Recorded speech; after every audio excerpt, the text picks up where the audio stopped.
नमस्कार दोस्तों, आप सभी का हमारे यूट्यूब चैनल में हार्दिक स्वागत है। आज के इस वीडियो में हम बात करने वाले हैं आरपीएससी सेकंड ग्रेड एग्ज़ाम से संबंधित। एग्ज़ाम का एडमिट कार्ड आप कैसे डाउनलोड कर सकते हैं और कौन कौन से ग्रुप का एडमिट कार्ड जारी कर दिया गया है। साथ में आपको ड्रेस कोड है ना, जो रोडवेज बस होती है वो सुविधा अगर आपकी फ्री है या नहीं है, फ़ोटो कितना पुराना चल जाएगा, कौन कौन से डॉक्यूमेंट्स आपको लेकर जाने हैं। कहने का मतलब सीधा सा ये है कि अगर आपने अच्छे से प्रिपरेशन कर ली है सेकंड ग्रेड एग्ज़ाम देने की, मैं ये नहीं कह रहा कि आपकी तैयारी है या नहीं है, आपने कुछ तो पढ़ा ही होगा, फॉर्म भरा है तो आपको एग्ज़ाम देने जाना तय है।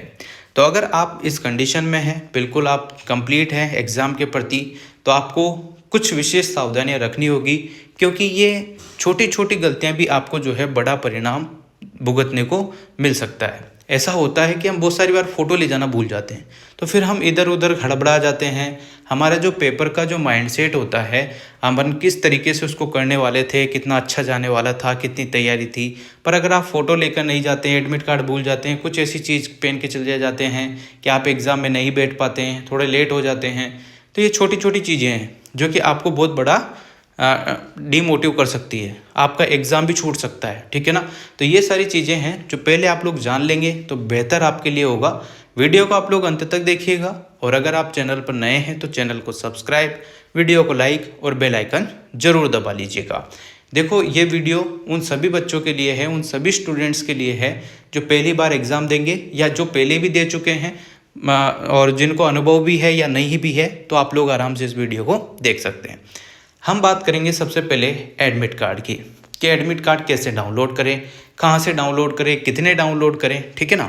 देखो, एडमिट कार्ड आपका जारी हो चुका है। जो ग्रुप ए वाले बच्चे हैं सेकंड ग्रेड के, उन सभी का एडमिट कार्ड जारी हो गया है। ग्रुप बी का भी जो है कल हो जाएगा, ग्रुप सी का उसके एक दिन बाद हो जाएगा। यानी कि आपके जो एग्ज़ाम डेट है उससे 2-3 दिन पहले आपका एडमिट कार्ड जारी हो जाता है। आप आराम से अपना एडमिट कार्ड डाउनलोड कर सकते हैं, ई मित्र के थ्रू भी निकला सकते हैं और खुद भी निकाल सकते हैं। ठीक है ना।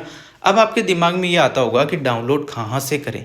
एसएसओ आईडी जो आपकी बनी हुई है उसी के माध्यम से आप अपना एडमिट कार्ड निकाल सकते हैं। दूसरी बात, आप आरपीएससी की जो साइट है उससे भी अपना application number, date of birth और कैप्चर कोड भरते हैं तो आपका एडमिट कार्ड डाउनलोड कर सकते हैं। ठीक है।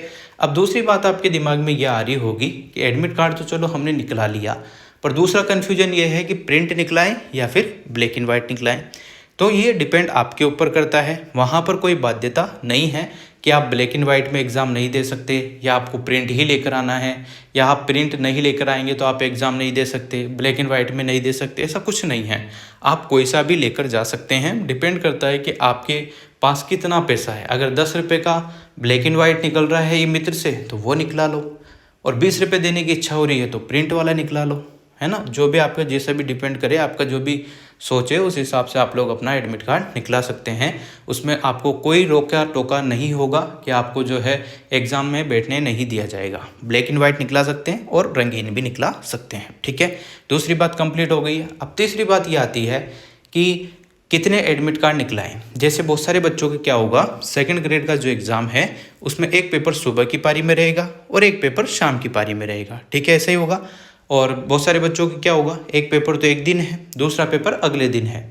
तो आपको मैं सीधा सट ये कहना चाहता हूँ, जितने आपके एग्ज़ाम लगते हैं, जितनी पारी में आपके पेपर लगते हैं, उन सभी के लिए आप अपना एडमिट कार्ड अलग अलग लेकर जाइएगा।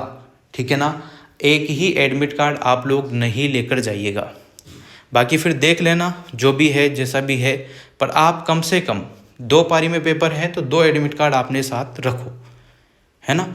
क्योंकि अलग अलग चीज़ें हैं, फिर आपको बाद में दिक्कत हो, कहीं मित्र की शॉप मिले ना मिले, है ना। भले से उसको बाहर आप कहीं पर भी रखे चले जाओ, एक अलाउ कर रहे हैं तो एक से काम चला लो, दोनों अलाउ कर रहे हैं तो दोनों से काम चला लो। ठीक है ना। ये बात तो हो गई आपके एडमिट कार्ड की। मैं आपको इसलिए बोल रहा हूँ 2 ले जाने के लिए कि अगर मान लो आप सुबह की पारी में गए और दिन में भी आपका पेपर है, तो मान लो एक ही पेपर से आपका काम चल रहा है, एक ही एडमिट कार्ड से आपका काम चल रहा है, तो हो सकता है कि वो आपको दिन में ये बोल दे कि आप इसी को वापस लेकर आ जाना, दिन में अलाउ हो। तो बहुत सारे बच्चे दूसरा भी लेकर आ जाते हैं, तो क्या दिक्कत है उसमें? कोई दिक्कत नहीं है। बस आप लोग बायोमेट्रिक जरूर करा लीजिएगा, जब भी आप एंट्री लेते हैं तो बायोमेट्रिक ज़रूर करा लेना, ताकि आपकी प्रेजेंट जो है लग जाए कि बच्चा दोनों पारियों में सम्मिलित हुआ है। ठीक है ना ये बात। और बाकी ये ध्यान रखना, आप जब घर से जाते हैं तो थोड़ी थोड़ी छोटी छोटी बातें तो आपको पता ही होगी, पर फिर भी मैं बता देता हूँ कि आपको एक ड्रेस कोड का विशेष ध्यान रखना है और क्या क्या डॉक्यूमेंट्स लेकर जाना है वो बताते हैं। ठीक है, तो पहले डॉक्यूमेंट्स की बात कर लेते हैं, क्योंकि एग्ज़ाम देने से पहले आपका घर पर ही एग्ज़ाम एक तरीके से हो रहा है कि आप क्या क्या चीज़ें लेकर जा सकते हैं। सबसे पहले अपना ई एडमिट कार्ड, जो कि मैंने आपको बताया रंगीन या ब्लैक एंड वाइट दोनों अलाउ है, कोई सा भी ले जा सकते हैं। जितनी पारी में आपका पेपर है उतने ही आपको एडमिट कार्ड लेकर जाने हैं। दूसरी बात अगर हम करें तो 3.5 सेंटीमीटर यानी कि जो पासपोर्ट साइज फ़ोटो आता है, छोटे साइज़ का जो फ़ोटो आता है आपका, वो आपको लेकर जाना है। ये विशेष ध्यान रखिएगा कि फ़ोटो ज़्यादा पुराना ना हो, यानी कि 1 महीने के अंदर का आपको फ़ोटो लेकर जाना होता है। और फ़ोटो कितने लेकर जाने हैं, जैसे आपके पहली पारी में पेपर है तो कम से कम पहली पारी के 2 फ़ोटो लगेंगे और दूसरी पारी के भी 2 फ़ोटो लगेंगे, यानी कि अगर 2 पारी में पेपर है तो 4 फ़ोटो आप लोग लेकर जा सकते हैं। भले से वहाँ पर तो 2 ही लगे, पर आपके पास अगर कोई एक्स्ट्रा फ़ोटो है तो उससे आपको बेनिफिट ही होगा, बाद में आपको टेंशन नहीं होगी। अगर 2 चाहेंगे तो 2 दे सकते हो, 1 चाहेगा तो 1 दे सकते हो। ठीक है ना, क्योंकि बाद में ऐसा होता है कि एग्ज़ाम के एंट्री हो जाती है, अंदर चले जाते हैं और फिर पता चलता है कि फ़ोटो ही नहीं है, तो फिर बच्चा घबरा जाता है ना। और फिर होता क्या है कि एग्ज़ाम की अगर तैयारी भी करी है तो वो पेपर अच्छे से नहीं दे पाता है, डिमोटिव हो जाता है। तो आप लोग अपना फ़ोटो जो है 1 महीने पुराना नहीं, 1 महीने से ज़्यादा पुराना नहीं होना चाहिए, 1 महीने के अंदर का होना चाहिए। और अगर जो बच्चे ये सोच रहे हैं कि सर मैं तो 2 साल पहले भी उसी शक्ल का था, आज भी वही शक्ल है, तो फिर उस कंडीशन में आप लोग जो है अपना पुराना फ़ोटो भी ले जा सकते हैं, चल जाएगा। बस डिपेंड ये करता है कि आपकी शक्ल में ज़्यादा चेंज नहीं होना चाहिए। ठीक है, हो गई बात फ़ोटो की। तीसरी बात हम करते हैं, नीले स्याही का पारदर्शी जो है बॉल पेन आप लोगों को लेकर जाना है। ठीक है, ये बात नीले स्याही का पारदर्शी बॉल पेन आप 2 लेकर जा सकते हैं, और 2 रुपये के 3 रुपये के जो मार्केट में आते हैं जिसमें आर पार दिखता हुआ रहता है, वो वाले ही पेन आपको यूज करने हैं, बॉल पेन, और वो भी ब्लू कलर के। ठीक है, अगला देखिएगा, अद्यतन स्पष्ट फोटो युक्त मूल पहचान पत्र। अब मैं आपको क्लियर करना चाहूँगा कि मूल पहचान पत्र कौन सा वाला आप लोगों को लेकर जाना है। देखो, सबसे ज़्यादा प्रायोरिटी जो है वो आधार कार्ड को दी जाती है, और अगर आपके आधार कार्ड में कोई गड़बड़ हो रही है, जैसे फ़ोटो बहुत पुराना है, आधार कार्ड आपने अपडेट नहीं कराया, पिता के नाम में, माता के नाम में, डेट ऑफ बर्थ में, मोबाइल नंबर में, खुद के नाम में और एड्रेस में कोई गड़बड़ हो रही है, तो उस कंडीशन में आप लोग जो है ड्राइविंग लाइसेंस लेकर जा सकते हैं। ठीक है, यानी कि कुछ दूसरा फ़ोटोयुक्त, मूल फ़ोटोयुक्त जो है पहचान पत्र आप लोग लेके जा सकते हैं। उनमें ड्राइविंग लाइसेंस को मान्यता दे रखी है, पासपोर्ट को मान्यता दे रखी है, और मतदाता पहचान पत्र वो भी रंगीन होना चाहिए। रंगीन का मतलब उसकी फ़ोटोकॉपी नहीं लेकर जानी है, आपको रंगीन ही लेकर जानी है। साथ में आप अपना आधार कार्ड तो लेकर जा ही सकते हैं, यानी कि दोनों डॉक्यूमेंट्स आप लोग लेकर जा सकते हैं, कोई दिक्कत नहीं है। और अगर आपका आधार कार्ड अच्छे से अपडेट है, कोई दिक्कत नहीं है, तो आप अपने आधार कार्ड को ही लेकर जाइएगा। आधार कार्ड, फ़ोटो, एडमिट कार्ड और 2 पेन। ठीक है, ये चीज़ें तो कंप्लीट हो चुकी हैं, और इन 4 चीज़ के अलावा आपको 5वीं चीज़ नहीं लेकर जानी है। 5वीं चीज़ अगर लेकर जानी है तो उन बच्चों को लेकर जानी है जो दिव्यांग है, या जिनका बोलने में कोई प्रॉब्लम है या लिखने में कोई प्रॉब्लम है, तो उनको एक सर्टिफिकेट मिलता है गवर्नमेंट की तरफ से, तो वो अपना सर्टिफिकेट लेकर जा सकते हैं। बाकी और किसी प्रकार की कोई भी सामग्री आपके पास नहीं होनी चाहिए। और अगर आप अपने जो भी कपड़े वपड़े पहन के जाते हैं तो एक बार हाथ डाल के ज़रूर चेक कर लेना, कोई ऐसी चीज़ तो नहीं आ गई जो आपको बाद में दिक्कत दे दे। ठीक है ना, ये चीज़ें कंप्लीट हो गई है। अब हम बात कर लेते हैं परीक्षा केंद्र पर जब भी आप जाते हैं तो सबसे पहले अपना एडमिट कार्ड जो आप लेकर जा रहे हैं उसमें ये देख लीजिएगा कि एडमिट कार्ड में जो एड्रेस लिखा है, जो सेंटर है और जिसका सेंटर कोड है, क्या वही है या अलग है। सबसे पहले आप जाते ही वहाँ पर ये ज़रूर देख ले कि सेंटर कोड सही है या नहीं है। आप बहुत सारी बार क्या करते हैं, वहाँ जाकर स्कूल का नाम पढ़कर खुश हो जाते हैं कि यही स्कूल है, पर एक ही नाम के 2 स्कूल भी हो सकते हैं। इस वजह से आपको एग्ज़ाम सेंटर कोड मिलाना ज़रूरी है। ठीक है, फिर अपना रोल नंबर तो आप देख ही लेंगे, वहाँ पर चिपके रहते हैं। तो इससे पहले हम बात करते हैं ड्रेस कोड की, कि कौन सी ड्रेस आपको पहन के जानी है, कौन सी ड्रेस आपको नहीं पहन कर जानी है, उसकी बात कर लेते हैं। ठीक है, तो देखो ड्रेस कोड में सीधी सी बात आपके सामने है कि जो है पुरुष अभ्यर्थी जो है आदि आस्तीन के, अब यहाँ याद रखना कि ये आरपीएससी का एग्ज़ाम है, कर्मचारी चयन बोर्ड का एग्ज़ाम नहीं है, क्योंकि कर्मचारी चयन बोर्ड के जो इंस्ट्रक्शन है उसमें हाफ आस्तीन और फुल आस्तीन जो है शर्ट टी शर्ट सब लिखा हुआ है। पर यहाँ पर जो आरपीएससी का पेपर है उसमें आपके पुरुष अभ्यर्थियों के लिए स्पेशल लिखा हुआ है कि आधी आस्तीन का यानी कि टी शर्ट या फिर जो हाफ आस्तीन की जो शर्ट रहती है वो आप लोग पहन के जा सकते हैं। T shirt, shirt, kurta, pant pyjama मतलब कि फॉर्मल पैंट आप पहन के जा सकते हैं, जींस अलाउ यहाँ पर नहीं है। बहुत सारे बच्चे पहन के चले जाते हैं, उनको एंट्री भी मिल जाती है, पर यहाँ पर आप बचिएगा, आपको फॉर्मल पैंट ही पहनकर जानी है, जिसमें ज़्यादा हुक बटन ना हो, नॉर्मल ही पैंट हो। पजामा आप पहन के जा सकते हैं, जो लोअर वगैरह आपके आते हैं वो पहन के जा सकते हैं। बस ये ध्यान रखना, एक तो वो कार्गो टाइप का लोअर पहन जाओ जिसमें बहुत सारे पॉकेट हो, तो वो अलाउ नहीं है। फॉर्मल लोअर, फॉर्मल पैंट ही अलाउ है। और साथ में हवाई चप्पल या स्लीपर आप पहनकर जा सकते हैं, यानी कि हवाई चप्पल है जो बिल्कुल फॉर्मल है, जिनमें किसी प्रकार का कोई भी मेटल नहीं लगा हुआ है, उनको पहनकर आप लोग जा सकते हैं। हालांकि ये अलग बात है कि आप जूते भी पहन जाते हैं या और भी चीज़ पहन जाते हैं कुछ भी, तो वो जो है एग्ज़ाम हॉल के या एग्ज़ाम रूम के जस्ट बाहर खुला लेते हैं। हालांकि ये बात अलाउ नहीं करती है, क्योंकि इंस्ट्रक्शन क्लियर है, फिर तो वो आपको शर्ट में, टी शर्ट में, सब में अलाउ करना चाहिए। पर वो जब इन चीज़ों के लिए स्टिक है तो वो सभी बच्चों की स्लीपर बार खुलाते हैं, वो गलत है। वो गलत इसलिए है क्योंकि आप पहले तो जांच पड़ताल कर लेते हैं कि कुछ चीज़ आई है या नहीं आई है, फिर आप जो है नॉर्मल स्लीपर जो रहती है, जो इसमें अलाउ कर रखी है, उनको गेट के बाहर खुला लेते हैं, जो कि गलत है। और एक तरीके से सही भी है और एक तरीके से गलत भी है। पर आप पहन के जा सकते हैं और एग्जामिनर से पूछ सकते हैं और उसको दिखा भी सकते हैं कि यहाँ क्लियर लिखा हुआ है, ठीक है ना। बाकी आपका मूड नहीं हो किसी से भी ज़्यादा बहस करने का, तो आप आराम से सभी बच्चों की तरह बाहर खोल दीजिएगा स्लीपर को। अगर हम बात करें महिला अभ्यर्थियों के लिए, तो महिलाएं भी विशेष ध्यान रखें, जब भी आप एग्ज़ाम देने जाती हैं तो बिल्कुल भी फैंसी ड्रेस वगैरह, जो भी आपके हेयर बैंड वगैरह है, इन चीज़ों को अवॉइड कीजिएगा। सोने चांदी के आभूषण, किसी का मंगलसूत्र, किसी का कुछ, इन चीज़ों को आप घर पर ही खोल कर आएंगी तो ज़्यादा बेस्ट रहता है। आप जो है महिला अभ्यर्थी सलवार सूट पहन सकती हैं, साड़ी पहन सकती है, वो भी फॉर्मल, है ना, और आधी आस्तीन का कुर्ता या ब्लाउज आप पहन सकती हैं। साथ में ही यहाँ पर आपको कहा गया है कि आप भी हवाई चप्पल या स्लीपर पहन कर आ सकती हैं। बाकी हील वगैरह, सैंडल वगैरह ये आपको अलाउ नहीं है, शूज़ वगैरह भी अलाउ नहीं है। अगर आप पहन के जाते हैं तो गेट के बाहर ही आपको खोलना होगा। बालों में जो है साधारण रबड़ बैंड आप लोग लगा सकते हैं, जो महिलाएं हैं उनकी बात कर रहा हूँ। बहुत सारे पुरुष भी बड़े बड़े बाल रखते हैं तो वो भी रबड़ बैंड लगा सकते हैं। इनसे सुरक्षा जांच में सहयोग मिलेगा और आप इसके जो है खिलाफ नहीं जा सकते। आपकी जो जांच की जा रही है वो की जाएगी, ठीक है। आजकल तो एक नया फंडा और आ गया है, बहुत सारे एग्ज़ाम सेंटर पर तो ये चीज़ें भी होती है कि वो तो आरपीएससी से भी बड़ी तरीके से सुरक्षा जांच करते हैं। कैसे करते हैं मैं आपको बताता हूँ।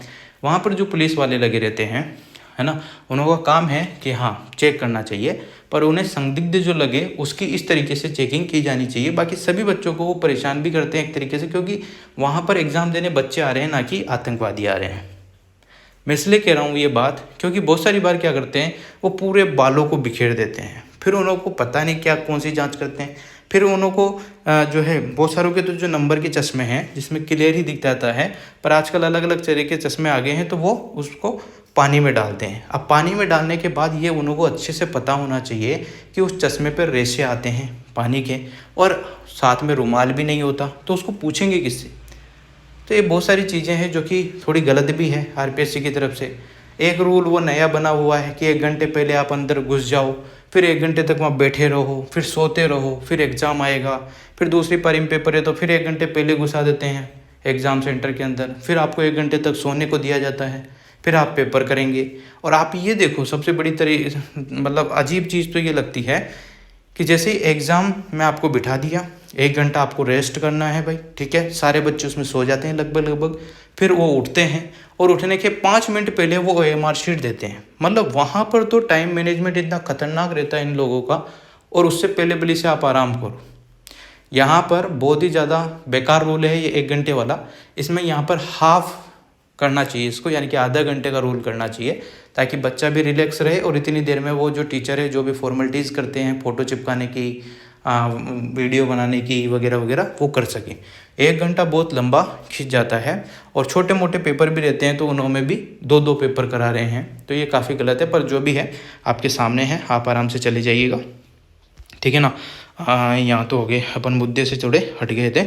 अब देखो, सिख धर्म के जो अभ्यर्थी हैं यानी कि सरदार वगैरह सिख धर्म के जो कृपाण पहनते हैं, कड़ा पहनते हैं, पगड़ी पहनते हैं, तो उनको जो है जो भी धार्मिक चिन्ह है उनको अनुमति दी जाती है। और अगर कोई संदिग्ध पाया जाता है या किसी को शक होता है पुलिस वालों को या किसी को भी जांच एजेंसी को, तो उसकी जो है जांच कर सकते हैं, है ना। अगर हम बात करें आगे की, तो ऐसे परीक्षार्थी, तो ड्रेस कोड की बात मैंने कर दी है आपके सामने। तो ड्रेस कोड का विशेष आपको ध्यान रखना है कि यही ड्रेस आप लोग पहन के जाएं, फॉलो करें इन चीज़ों को, तो आपको जो है आराम से एग्ज़ाम देने दिया जाएगा, कोई दिक्कत नहीं होगी। एग्ज़ाम पे आप पहुंच जाते हैं तो सबसे पहले आपको यही ध्यान रखना है, एक ही नाम के 2 या 3 स्कूल भी हो सकते हैं, तो सबसे पहले एग्ज़ाम सेंटर कोड मिलान कर लीजिएगा। फिर वहाँ पर जो है आपके रोल नंबर चिपके रहते हैं उनको ज़रूर देख लीजिएगा। रोल नंबर देखने के बाद ही आप लोग जो है अंदर एंट्री लेते हैं। वहाँ पर भी पुलिस वाले आप लोगों को चेक वेक करते हैं, जो भी उनका काम है वो करते हैं। फिर आपको अंदर एंट्री दे दी जाती है, आपका नाम पूछा जाता है, डेट ऑफ बर्थ पूछी जाती है, ये सारी फॉर्मेलिटीज़ होती है जो कि आरपीएससी के रूल हैं, तो इसके हिसाब से आपको एंट्री मिलती है। एंट्री मिलने के बाद आपको 1 घंटे तक बिठाए रखा जाता है। 1 घंटे तक मतलब वही 1-1.5 घंटा तो आपका ऐसे ही रहता है, वो रेस्ट का मान लो या किसी भी मान सकते हो, नियम है, रूल है। बाकी इसको सुधार लेना चाहिए आरपीएससी को, आधा घंटे का कर देना चाहिए मेरे हिसाब से तो। बाकी आपको जैसा उचित लगे या आरपीएससी को जैसा उचित लगे, 1 घंटे का रहता है। फिर आपको पेपर दिया जाता है। पेपर देने के बाद आपको बोला जाता है कि आप पेपर को जब तक नहीं खोलेंगे जब तक घंटा ना बज जाए। फिर वो घंटा बजता है, फिर आप लोगों से जो है पेपर फाड़ने के लिए कहा जाता है, मतलब वो थैली वगैरह थैली वो समेट लेते हैं उसकी जो पैकेज आती है, और फिर उसमें से OMR शीट निकालने को आ जाता है। तो बहुत सारे बच्चे जल्दीबाजी में जो है OMR शीट ही फाड़ देते हैं, तो वहाँ पर ऐसा नहीं करना है, वहाँ पर आपको सावधानी रखनी होगी, है ना। और फिर वो OMR शीट निकाल कर आप अपना roll number, question booklet number, अपना नाम, उसमें 2 चीज़ें और रहती है, एक तो अटेंडेंस वाला जिसको आपको कभी नहीं भरना है, वो जो भी टीचर हैं आपके रूम में वही भरेंगे। दूसरी बात, आपको वहाँ पर नकल करते हुए पाया जाता है उस वाले गोले को नहीं भरना है। बाकी और जो भी चीज़ें आपसे पूछी जा रही है, कुछ चीज़ नहीं भी आती है तो वहाँ पर जो भी टीचर हैं उनसे आप पूछ कर भर लीजिएगा अपने नाम वगैरह, पिता के नाम, साइन भी आपको वही करना है जो कि आप फॉर्म भरते टाइम किए थे, ठीक है। और वहाँ पर एक लाइन आती है कि मैं इतनी दिनांक को इतना नाम वगैरह और इतनी तारीख को आरपीएससी सेकंड ग्रेड एग्जाम में उपस्थित हुआ हूँ, तो वो आपको लिखनी है। उन फिलिंग द ब्लैंक्स वाले ऑप्शन में आपको नहीं भरना है, वो लाइन नीचे क्लियर आपको खुद अपनी राइटिंग में लिखनी होती है। इसके बाद आप एग्ज़ाम देने बैठते हैं। एग्ज़ाम आप पेपर अच्छे से पढ़ें, पेपर देख लें कहीं काटा पीसी वगैरह तो नहीं है, कुछ गड़बड़ तो नहीं है, तो आप आराम से उसको सोल्व करें। जब आप सोल्व करते हैं तो एग्जामिनर बीच में आते हैं और आपके OMR पर साइन करते हैं।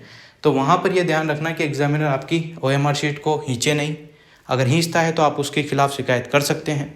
दूसरी बात, अगर एग्जामिनर साइन वाइन कर रहे हैं तो वो क्या है, आप जैसे OMR शीट के गोले भरते हैं तो पेन से आपके जो है निशान ऊपर नीचे हो सकते हैं, जैसे किसी ने हाथ फेर दिया तो पेन के बबल्स जो है नीचे ऊपर हो सकते हैं, क्योंकि ब्लू पेन जो है सूखने में थोड़ी सी दिक्कत कर दे। तो ये आपको ही ध्यान रखना पड़ेगा, क्योंकि वो OMR शीट आपका भविष्य है। आप क्या दिख रहे हैं, क्या गोले भर रहे हैं, वो चेक होगा और उसी से आपकी जॉब लगेगी। तो आपको वहाँ पर थोड़े से जो है सतर्कता रखनी होगी, ठीक है। बाकी यही चीज़ें हैं, नॉर्मल हैं। फिर वापस दूसरी पारी में आपका एग्ज़ाम होगा, उसमें भी ये सारी चीज़ें आपको फॉलो करनी होगी, है ना। बाकी और कुछ नया इसमें नहीं है। आराम से अपने हिसाब से जो भी आपका टारगेट है 40% तो आपको बनाना ही है। बाकी जो 5वां गोला है, अगर आपने पूरे क्वेश्चन कर लिए, जैसे 100 में से 80 क्वेश्चन आपको आए, 80 के 80 आपने कर लिए, बाकी 20 क्वेश्चन बचे हैं, तो उसमें ई वाला ऑप्शन ज़रूर भर दे, ठीक है ना। तो इन बातों का ध्यान रखेंगे और अपना जो एग्ज़ाम है अच्छे से देंगे। Wish you all the best. बाकी कोई भी चीज़ आपको समझ में नहीं आ रही है तो आप कमेंट करके पूछ सकते हैं। और बस की बात करें, रोडवेज बस की, तो बहुत सारे बच्चे गांवों से या इधर उधर से कहीं से भी किसी भी दूसरे संभाग में या किसी भी जहां पे आपका सेंटर है वहां अगर आप जाते हैं तो एक फॉर्म भरने को होता है। आरपीएससी की साइट से आप फॉर्म भर सकते हैं, या जो है रोडवेज बस की साइट से जो है आपको अपना फॉर्म भर सकते हैं। उसमें आपका OTP वेरिफिकेशन वगैरह होता है, मोबाइल नंबर वेरिफिकेशन होता है, और आपको एक स्लिप मिल जाती है, या तो आप उसका प्रिंट निकला लें और वो जो है जो भी कंडक्टर है उसको दे दें, तभी आप लोग जो है फ्री सेवा का लाभ ले सकते हैं। अदरवाइज़ जो पहले किसी टाइम पर गवर्नमेंट ने ये रूल किया था कि आप एडमिट कार्ड देंगे तो आपको जो है गंतव्य स्थान से वहाँ तक जो है यात्रा फ्री मिलेगी। पर यहाँ पर अभी की जो सरकार है उसने थोड़ा चेंज कर दिया है और पहले फॉर्म भरो वो करो। अगर आप फॉर्म नहीं भर के जाते हैं तो आपको खुद का ही पैसा देना पड़ेगा, ठीक है ना।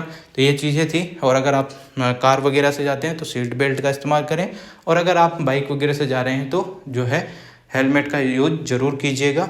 जल्दबाजी बिल्कुल नहीं करनी है, चाहे आप एक दिन पहले ही सेंटर पर पहुंच जाओ, ठीक है। यही कुछ चीज़ें थी छोटी मोटी जो आपको बतानी थी।